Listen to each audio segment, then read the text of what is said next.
Hi there, welcome to That Board Game Show. My name is James Wood, and today I'm going to show you On Mars, a complex strategy game for 1 to 4 players, all about developing and colonizing the Martian surface. Designed by Vital Lacerda, with art and graphic design by Ian O'Toole, and published by Eagle Gryphon Games.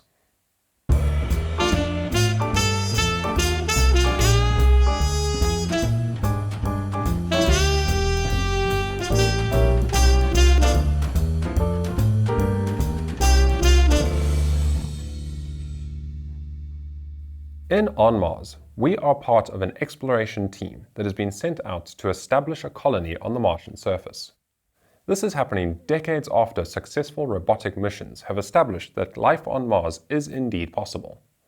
And we are now representing various companies, each player representing a different company, that is trying to establish these colonies and have a permanent operation on Mars. How we're going to be doing that throughout the game is we are going to be taking various actions.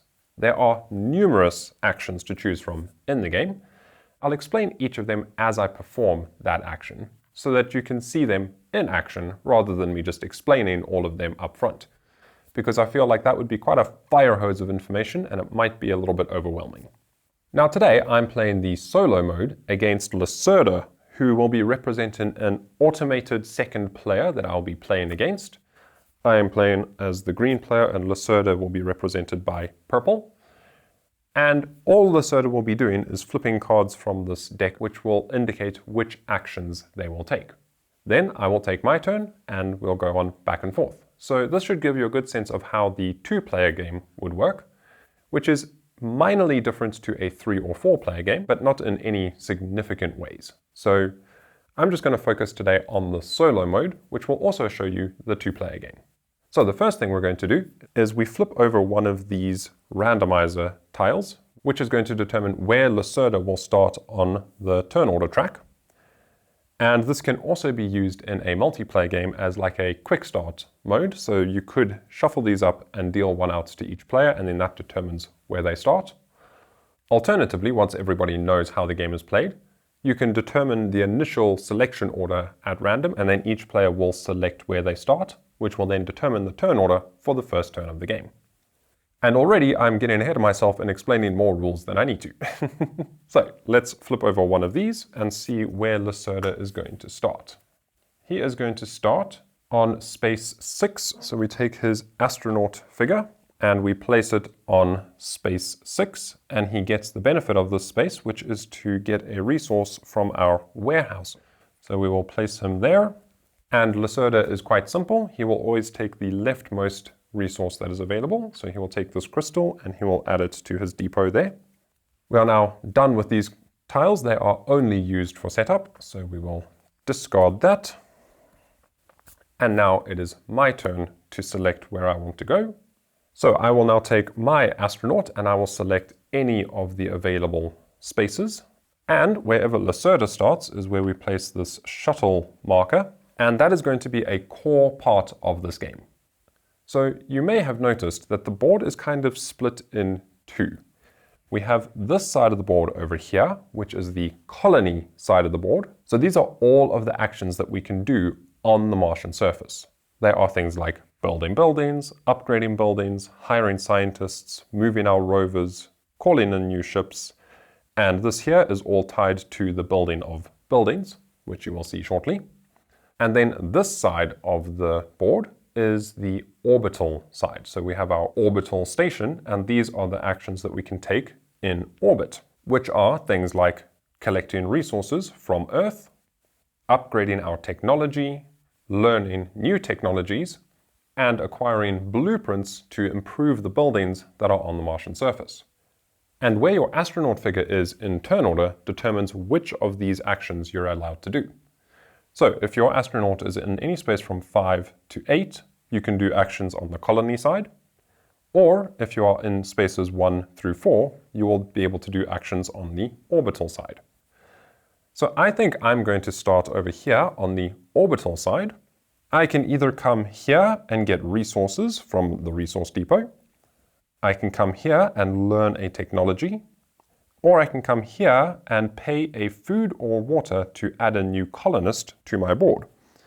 And you will see we have these 3 colonists to start with, and 1 little space available for 1 more. So we have a little bit more room to get some more colonists right at the beginning of the game. And you may notice that Lacerda over here doesn't have any in their bay, and that is because Lacerda is always assumed to have as many colonists as they need for any action. So I've just left all of their colonists off to the side here. There's no purpose in having them on their board. Okay, so I'm going to start by placing my astronaut on this space here, which will allow me to go to the warehouse and get a resource. And I'm going to take one of these batteries. And now we will resolve turns in order based on this turn order track here. So I will go first, and I may now do 1 main action. And that leads into a perfect time to explain that the game is divided into 2 distinct phases. There is a colonization phase and a shuttle phase. So every colonization phase, every player at the table will take 1 main action, and that main action can be boosted to be more efficient. And you can also do what's called executive actions. So those are bonus actions that you may or may not be able to do as the game progresses. At the beginning of the game, it's not terribly likely that you'll be doing executive actions, so I won't explain them in detail just yet. And then, once everyone has done their action for their turn, we will proceed to the shuttle phase, at which point this shuttle will move from the Martian surface into orbit, or from orbit back to the Martian surface. So right now I'm going to do my 1 main action, then Lacerda will do their 1 main action, and then the shuttle will move. And the things that I want to look out for when I'm choosing what actions I want to do is that we have these 3 common missions that are available. So these are missions that have been sent to us from Earth that we need to accomplish. That is the specific goal that we are working towards. This mission over here wants us to recruit scientists, these scientists over here, who we can then send to work in buildings to improve our knowledge of the Martian surface. They want us to be developing these blueprints. These blueprint cards over here represent upgraded buildings. And they want us to be exploring the Martian surface and learning new technologies. Well, improving our existing technologies actually is what that does. And then in addition to that, each player is given 3 of these private goals. And these are the goals that were sent to you by your private corporation that sent you to Mars in the first place. So my corporation wants me to also explore the Martian surface. They want me to upgrade buildings. And they want me to develop my technology. And that is a very broad overview, and I'm going to leave it there for now. You will see the details of those as we play and actually resolve some of the actions. These things will start to make more sense. So, for my first turn, I am going to start working towards learning some new technology. And to do so, I look at this action space, and I can reference it on my player aid, which tells me that to do this action, I choose 1 available tech tile. I can choose any of the tech tiles available on here. These 2 at the bottom are free. These 3 in the middle cost 1 battery, and that's why I took a battery when I landed there earlier. And these ones at the top here cost a battery and any other resource. And these tiles are randomized every time you set up the game. So right now, first thing I can do is I can choose 1 available tech tile, then pay designated resources, then place the tile in the leftmost column on my laboratory, and this area is my laboratory. So this would be the leftmost area. Then I would get the benefit of the space that I cover, either gaining 1 crystal, which I would get directly from the supply, or gaining a resource from the warehouse. So let's actually go through those steps. I am going to take this tech tile over here and pay a battery for it. And that is going to go over there, and I'm going to get a crystal. Then, whenever you see this little teal worker, that means you can boost this action by sending workers to your work area. So I will take one of my workers, and I will lay them down into my work area over here. They have been sent out to learn some more technology, and I can do that entire action a second time. So I will take this one because it is free. And I will place it over there, which means I will gain a resource from the warehouse. And I will take a water. And I'm not going to spend too much time explaining exactly why I'm doing everything, because otherwise we'll take an hour for every action. Now, I could do an executive action if I had the crystals. So in order to do an executive action, you are shown on your player board. You have 3 executive actions available at the beginning of the game. You can either move your bot, you can get resources from the warehouse, or you can use one of the abilities on one of your upgraded buildings, which you don't start the game with. And all of those actions cost you 2 crystals to do. So at the start of the game, we only have 1 crystal, so I can't do that. I am done. I will lay my astronaut down to indicate that my turn is now over, and we will proceed to Lacerda's turn. How Lacerda takes turns is we flip over the top card of his deck, and we will look at the number of the card for now, and that number tells us which action he will take. So he will take action 3, hire a scientist or take an Earth contract. So action 3, when he is on the colony side of the board, means he will take this scientist action. He's going to recruit a scientist, and he would take the scientist that would score him the most points based on the buildings that have been upgraded. So if we look at one of the scientists as an example, we can see that this geologist will score you 3 points at the end of the game for every upgraded energy building. And how you upgrade buildings is you will be taking these blueprints, which correlates to the different building types, and then you'll be placing these building markers on them, because each of these tiles represents a different type of building. We have greenhouses where we grow our food. We have water plants where we make water somehow. We have oxygen plants over here where we generate oxygen for our colony. And we have energy plants over here where we make the batteries required to power everything. And we have mines where we harvest the minerals required to make the batteries to make the water, which then lets us grow the plants, which then lets us generate oxygen, which then lets our people breathe. And everything is interconnected. All of those buildings connect to each other, and you've got this wonderful circle, this wonderful cycle, which we're actually reminded of in the order they are here.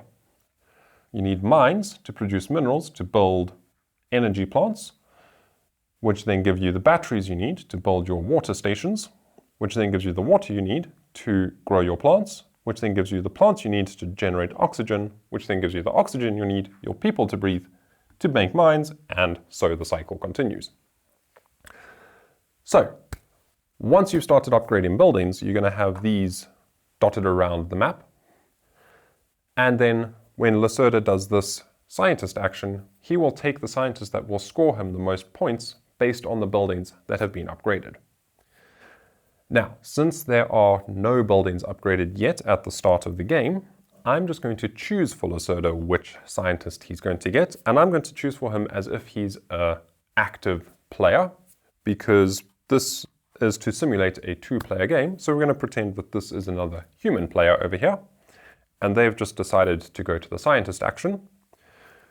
So they will recruit a scientist based on the possible blueprints that are out here. So we can see we've got 2 blueprints that require oxygen buildings. We've got 2 blueprints here that improve shelters, and then we've got 1 battery building and 1 water building. That narrows down his choices to a 50-50 split between this geochemist, who will score 3 points for every upgraded shelter, or this biochemist, who will score 3 points for every upgraded oxygen plant. So I'm just going to shuffle those and give him 1 at random, because it makes no difference which one he gets. He will get the biochemist. Okay. So he takes the biochemist scientist figure. And if he were a human player, he would have needed to pay 2 water to do that action. But just like he has no workers there because he has infinite workers, he also has infinite resources. We just always assume that he has all the resources he needs for any given action. Then, after taking a scientist, we have left a space open here. So we will take the top card from this Earth Contracts deck. And now there is an Earth contract available, which to take costs 1 crystal, and we come over to this same space to do that action. And then what you need to do here is, for this one, you need to send 3 crystals and 2 minerals back down to Earth. And if you do so, you'll get 9 points at the end of the game, or -4 points if you fail to do so by the end of the game. So these Earth contracts can be quite a good source of points, but they can also be a bit risky if you're not confident that you can fulfill them. Lacerda never takes executive actions. He always just does one main action and then calls it quits. And before I go to the shuttle phase, I'm just going to quickly point out that we have these markers here. We've got A, B, and C. And those are simply reminders for what our primary missions are. So this is to remind us that mission A wants us to be doing this action, to be recruiting scientists. It's a good thing I decided to point this out to you, because Lacerda has just recruited a scientist, which means we move this marker down 1 space. So in a 2-player game, we need to recruit 4 scientists total, and each time a player does the action correlating to one of these, they will get the number of crystals shown. In this case, 2 crystals. And whenever you gain crystals, they always go into your depot at the bottom here. You don't get them immediately. They become available at the start of your next turn. And speaking of crystals, I just noticed I have one in my depot here, which I don't think should be there. No, that's a mistake. Okay, so I don't actually have that because I haven't done anything yet that would have given me a crystal. And now that everybody is lying down, noting that we've all taken our action for the colonization phase, we will now move to the shuttle phase. We will see on our player aid that we have travel phase from orbit to colony, and on the other side, travel phase from colony to orbit. So right now the shuttle is moving from the colony to orbit. During the shuttle phase, the shuttle will always move, and then we can choose to ride along with it to go from the colony to orbit or from the orbit to colony. Lacerda will always travel with the shuttle by default unless his card shows this X symbol. So if that X symbol is visible on his current turn's action card, then he will choose not to travel with the shuttle. So he will stay behind on the colony. He has decided he wants to do some more stuff there, which means we basically ignore these 2 actions here, because these are to refresh your workers and to produce any upgraded buildings you have on the surface, will produce resources for you. We will put the shuttle on this number 1 space. And the reason that there is a number 2 and a number 3 space on the shuttle is because as the game progresses, we're going to be leveling up our life support systems here. That's what this LSS represents. So as we build more buildings, each time we build one of these core buildings, we'll be moving these tracks up along here. Once they are all in line with or past the current level of the LSS marker, we will move the LSS marker up 1 level, and then the shuttle will go onto this 2nd space. When that happens again, it will move up again, and then the shuttle will go onto this 3rd space. Basically indicating that as the game progresses, the Martian colony is getting more and more self-sufficient.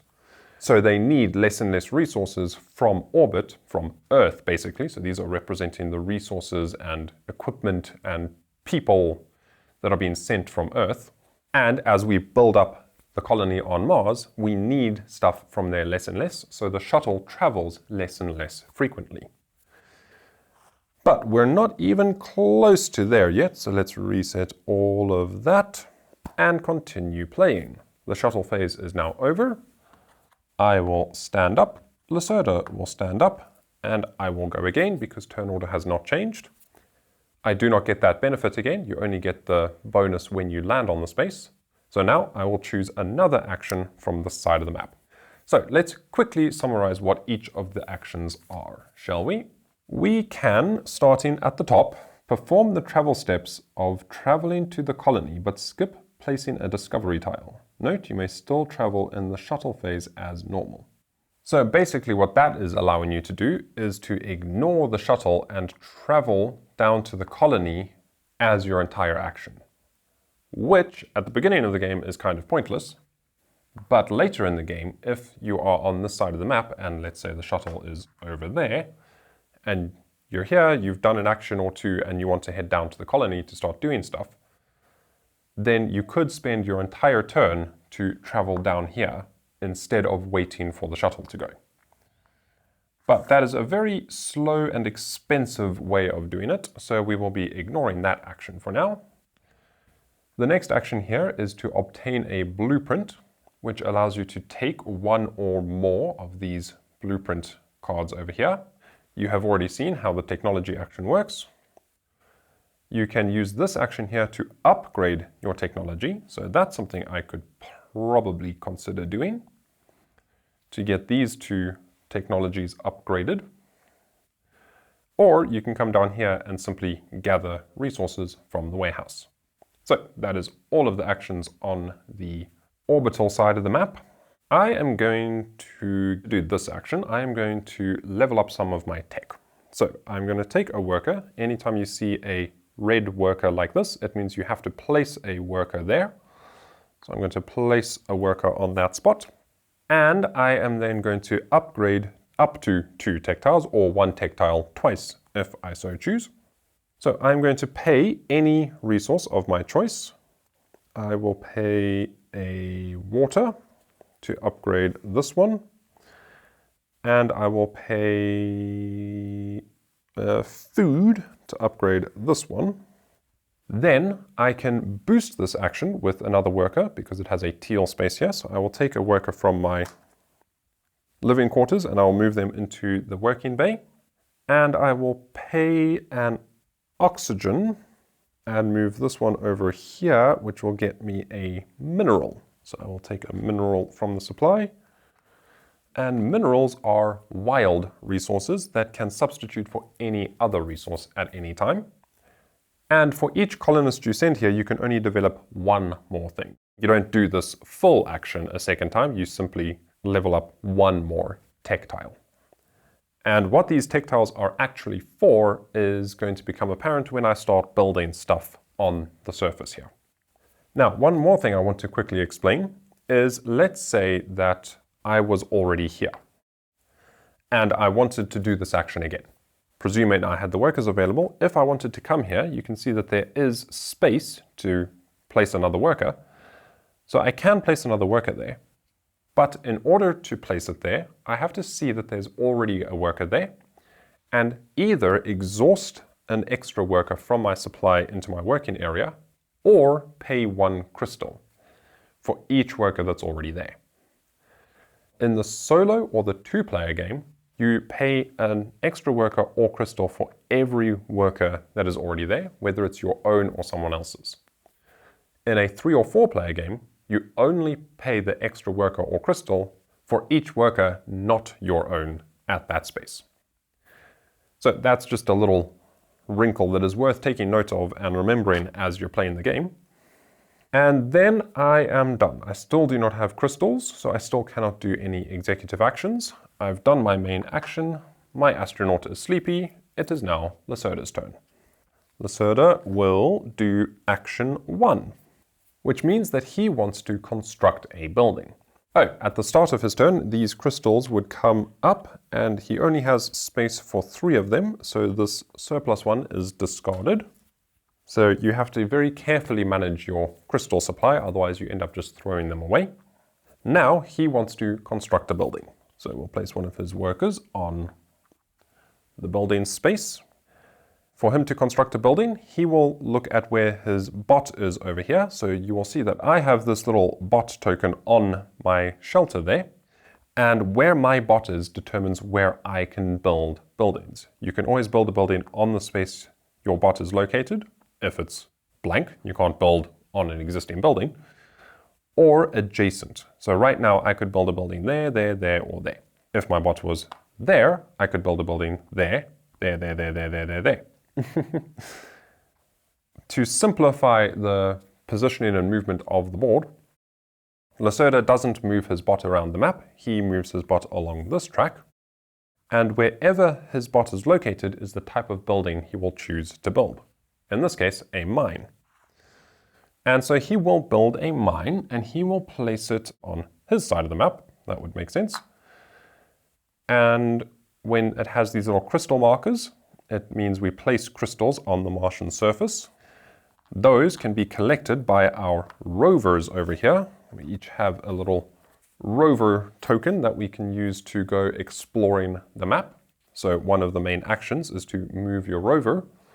And when you move your rover over crystals, you can collect them.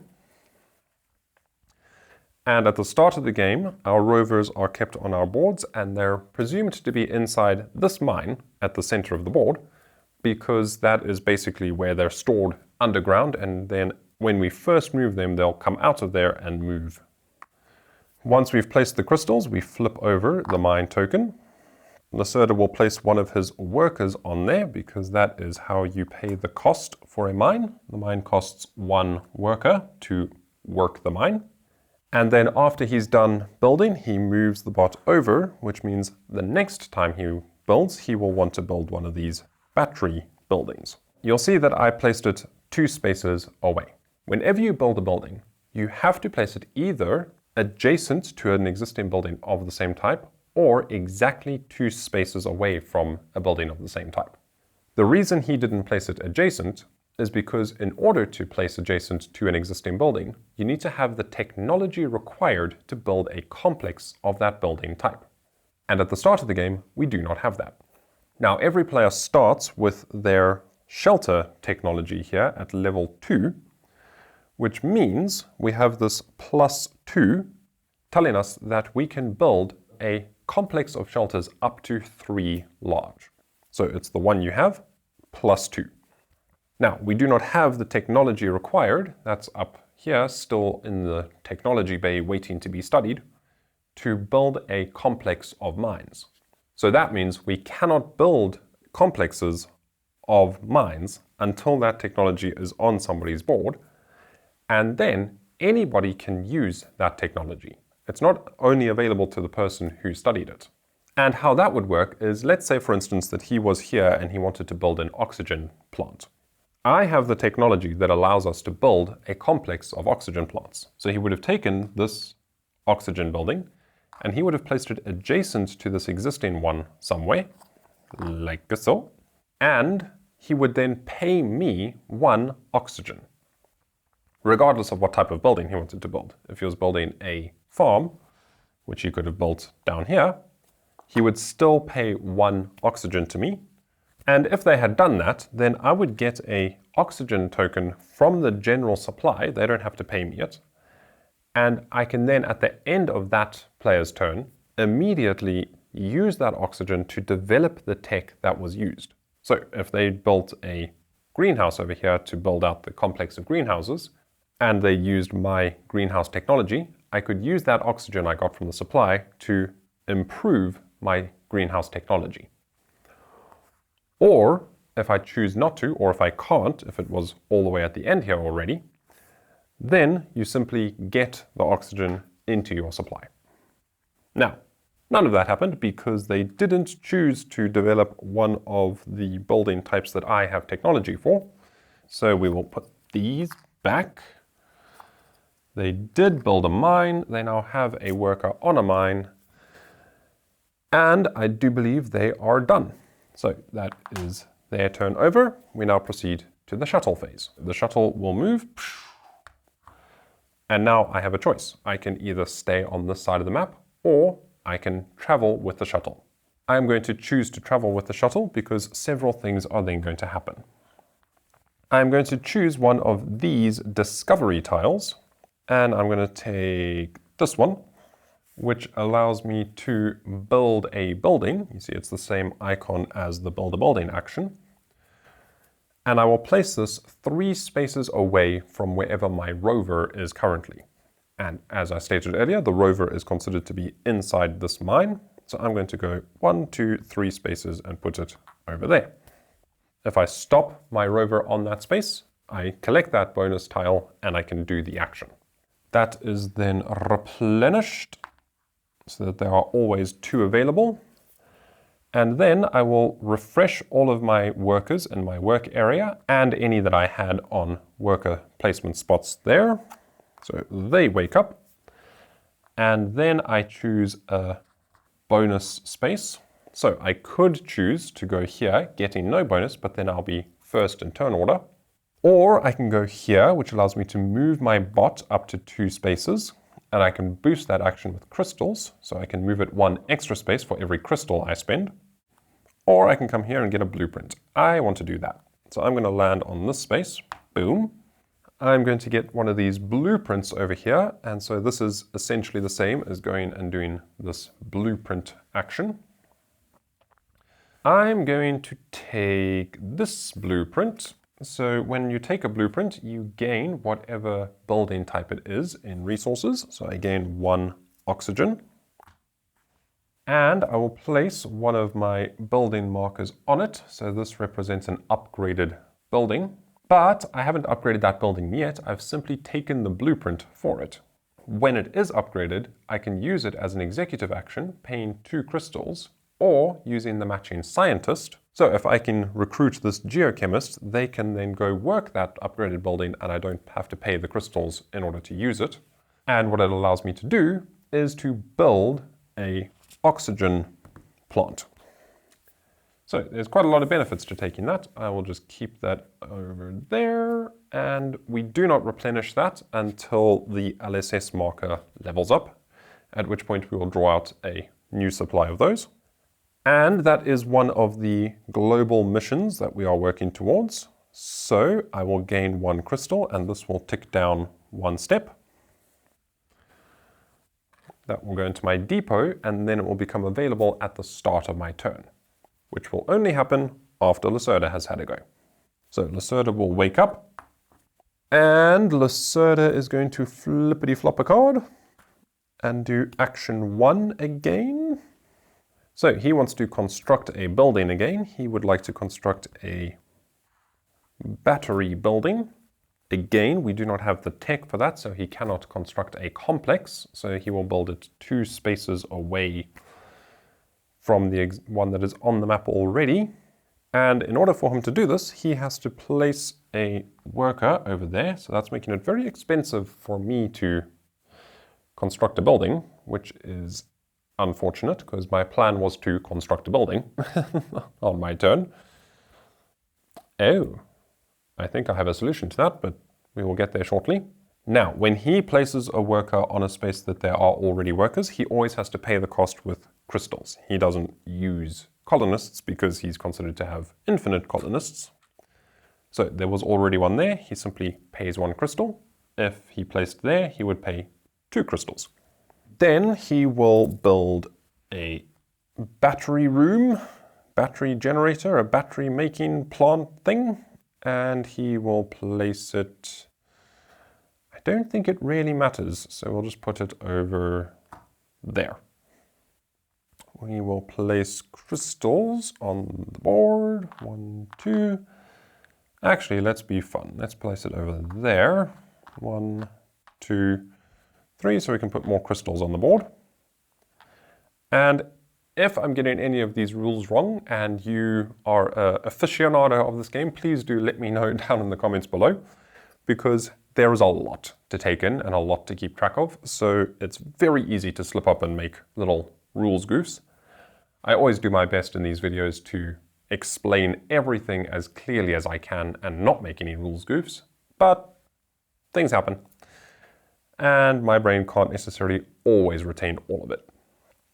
Okay, so that's going to go there. Like, for instance, I don't know if Lacerda would place a building there or if he would place it there or there. I'm sure there's some ruling that states precisely where it should go, but to the best of my understanding of the rulebook, that's where I can place it. Then, because he built a battery room and the colony needs battery rooms, he is going to level up. And when you move up the first time, you gain 2 points. Boom. So he will gain 2 points, boom, boom. And then whenever a player builds a building that the colony is needing, they get this LSS reward as well. So this one would give him 2 points for every discovery tile he already has.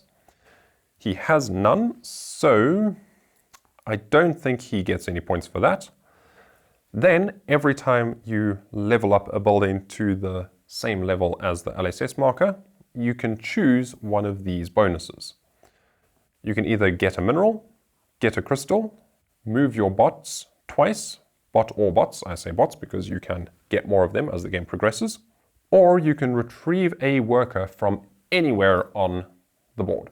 Lacerda will always retrieve his worker from the scientist space if he can, because there is only one space per player color, so he wants to be able to go there again. So he will retrieve that colonist. If he hadn't had that colonist there, so if he draws another one and he doesn't have a colonist there, he would instead gain one crystal. And basically he's just using his crystals to be able to place workers where he needs to. So he is done. He has built the first level of the colony. He will move over to there. So now I know he wants to build a water plant next. So I would be smart to learn this tech over here, because then when he builds his next water plant, he will build a complex, which means I will be able to level that up or get an extra oxygen. But what I am going to do is get this crystal here up into my supply. I want to build a building, and I want to build one of these two. But first, I am going to move my rover, because for me to build a building right now, I would have to put a worker there. To do that, I would have to give up 2 workers from my supply. I only have 2 in total, so I'd have to give up 1 into my working area and pay a crystal. So instead, I'm going to do this rover action. I'm going to move my rover and my bot. My bot can move 2 spaces. I'm going to move my bot 2 spaces over there, because then that's giving me access to these 2. Then I'm going to move my rover. My rover can also move 2 spaces. So my rover is going to come out here, 1, 2. And I'm going to pay 1 crystal to boost it, to move it 1 more, which means I get this discovery tile, which allows me to construct a building. Haha! So you see there's almost always a way to do the things you need to do. And I just saw by putting that there that that is one of the 3 discovery tiles I need for this private goal. Something I'm not sure I explained earlier is you can only ever complete 1 of these 3 private goals. And they all have a little crystal on the back of them. So basically at any time you can discard one of these to use it as if it's a crystal.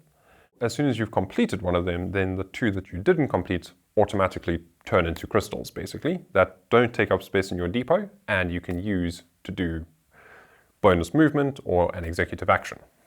And I think I might do something like that shortly, because you haven't seen how an executive action works yet. Now I can build a building, and I would like to build a greenhouse. So to build a greenhouse, I have to pay a water. I'm going to pay my water there, take this greenhouse tile. I could place it there or there, because I want to add to this complex, because I have the technology that allows me to do so. I'm going to place it there, because it means I can put more crystals on the map. 1, 2, 3. Flip it over. And then I immediately gain 2 food from the supply. Yay, my greenhouses instantly produce.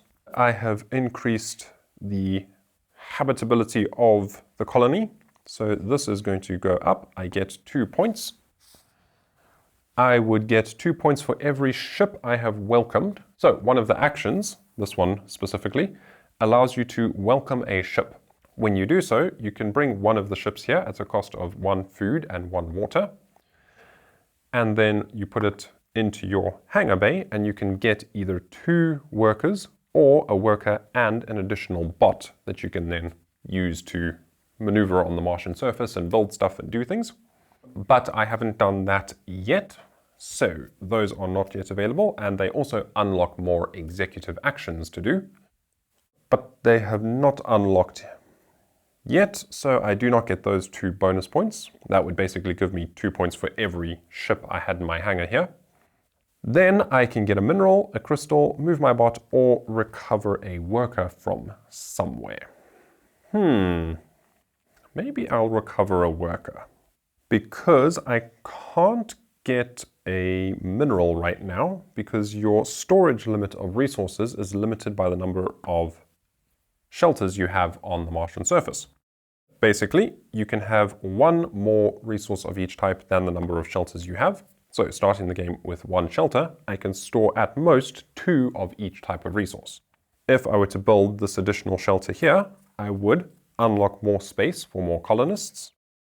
I would also increase the number of resources I can store.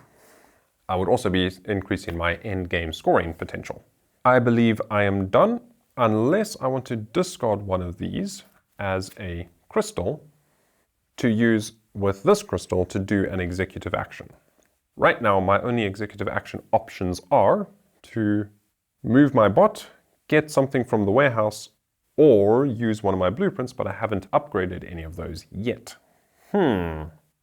So I think for this bonus here, I'm just going to take the crystal.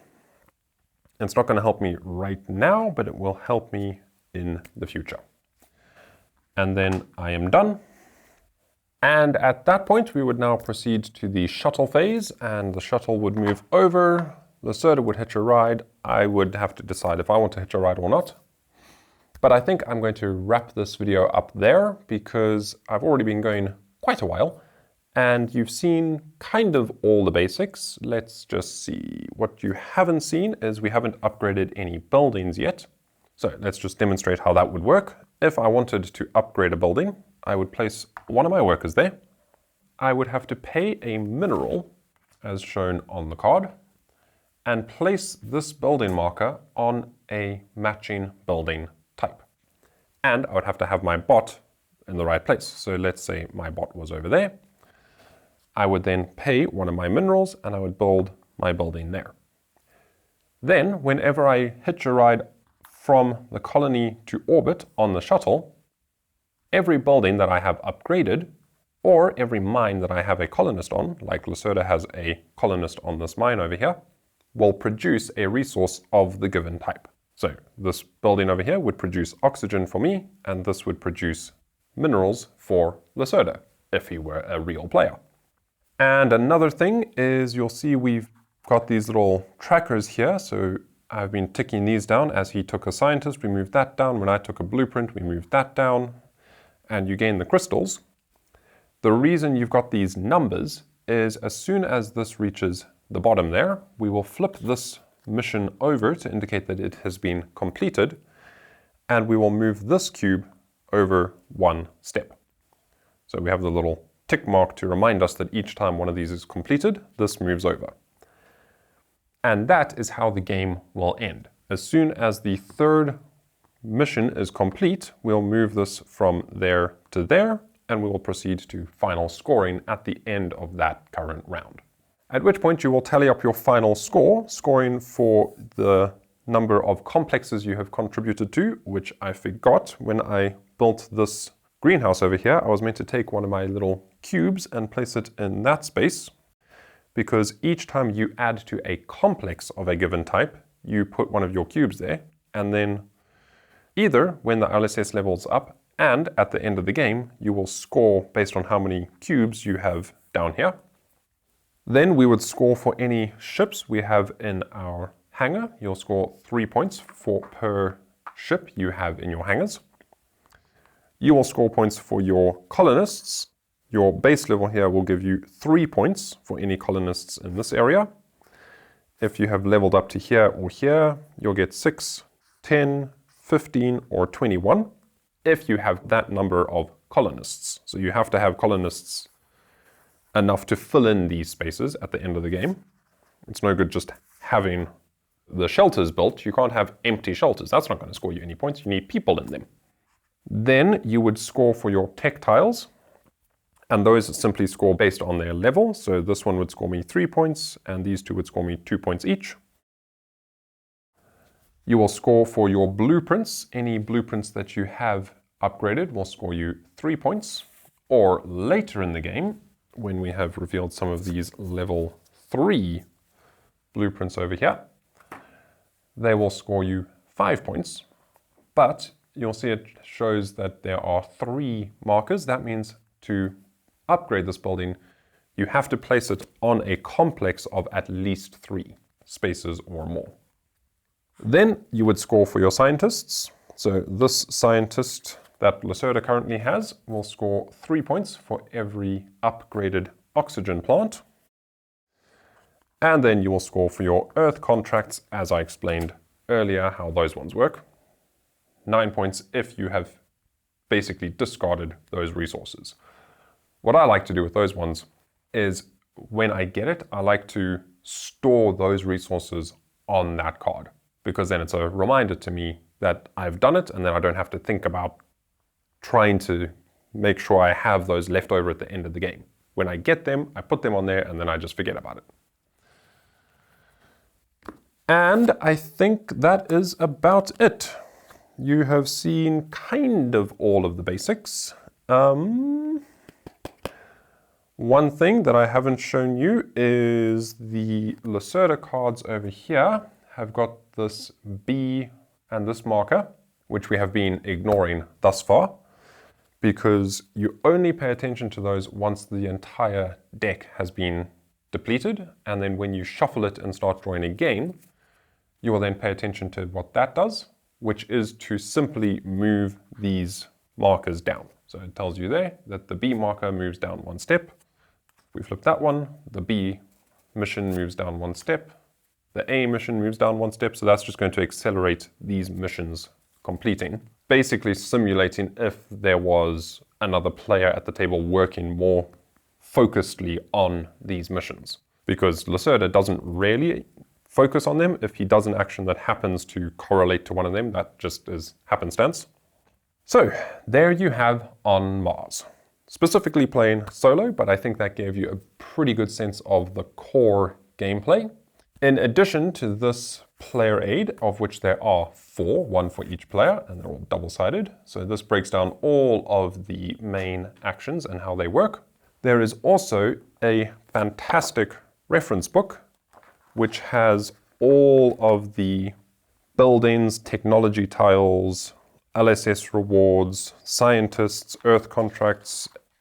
All of these things are explained in detail. So if you're not entirely sure how one of these blueprints works, if you want to know what does that action do, then you can see over here, automated production. When obtained, gain 1 battery, upgrades a generator. Oh, that's what they're called. Matching scientist R&D engineer.